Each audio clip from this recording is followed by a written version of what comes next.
In today's video, I'm going to show you how to delete Google history. First, I open a Google Chrome on my PC. Now click on this three dot. Again, you need to click on history. Then again the left icon. Again click on history. Wow. Now again, just delete browsing data. Click here. Then I want to delete only history. So now click on delete browsing data.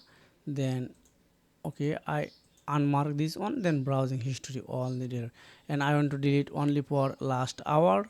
This is only for example purpose because I don't need currently delete this data, so I make this video only for you. So just click on delete data and it is okay. If you want to delete the all time, just select this more option, then all time. If you want to delete 1 month, this is possible. Last 15 minutes, 1 hour, 24, lots of things available. So this is the method how you can delete Google history. So if you have found this video helpful for me, make sure you can subscribe to this channel so you can take care. Goodbye.